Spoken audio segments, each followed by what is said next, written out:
Donald and Douglas are Scottish twin engines. They're practical, peppery, and proud. They nearly always work together.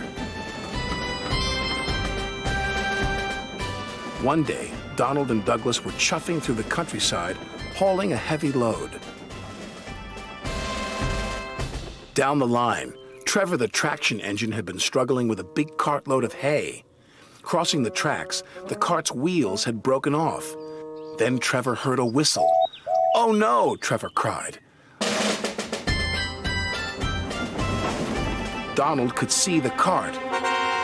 "Stop!" he cried. Donald's driver applied the brakes, but it was too late.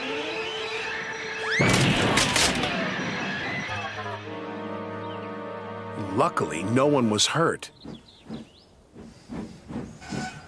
"Stop being pushy," Donald snapped. "Don't call me pushy," Douglas snapped back.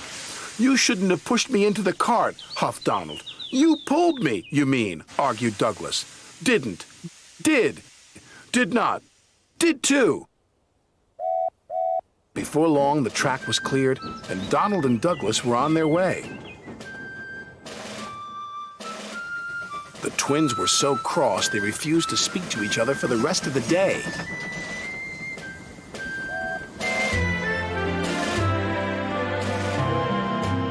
The next day, Sir Topham Hatt needed an engine to help Duck at the smelter's yards. "May I go, sir?" said Donald eagerly. "I only need one engine," said Sir Topham Hatt, "not two." "I am only one engine, sir," said Donald, "and I would like to work with Duck." Sir Topham Hatt was surprised, but agreed. Thomas was worried. "Won't you miss one another?" he asked. "I know I'd miss Annie and Clarabelle. I'll work better on my own," sniffed Douglas. "I have work to do," huffed Donald. At first, Donald enjoyed working with Duck.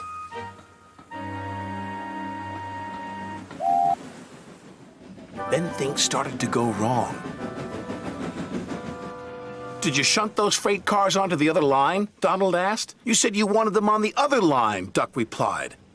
"Not that other line, the other line." Donald was cross. Douglas would have known what I meant. He huffed. Douglas was working on his own. He chuffed dutifully through the beautiful countryside. But Douglas had no one to share it with. Although he tried not to, he was beginning to miss his twin. That night, Douglas's driver took him to visit Donald. "I was just passing," said Douglas. "Have you come to say you're sorry?" Donald sniffed. This made Douglas very cross. "I've nothing to be sorry for," he said, and steamed away in a huff. The next day, Donald was in a bad mood. Duck could see he was getting too close to the buffers. "Look out!" Duck shouted, but it was too late. Donald's driver was very cross. "This wouldn't have happened if you were working with Douglas," he said. Donald knew he was right, and Duck knew he couldn't pull Donald back onto the rails. So he went for help. Douglas was sadly finishing his work as Duck steamed into the depot. "Donald is in trouble," said Duck. "Donald in trouble," Douglas cried. "I'm on my way!" And he steamed off as fast as he could.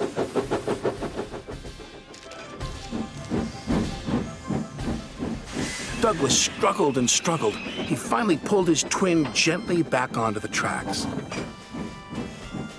He was relieved Donald wasn't hurt. "Thank you," Donald said, "and I'm sorry." "No, I'm sorry," said Douglas. "I'm sorry," insisted Donald. "Don't argue about who's sorry," chuckled Duck. "Just be glad you're back together." And they were.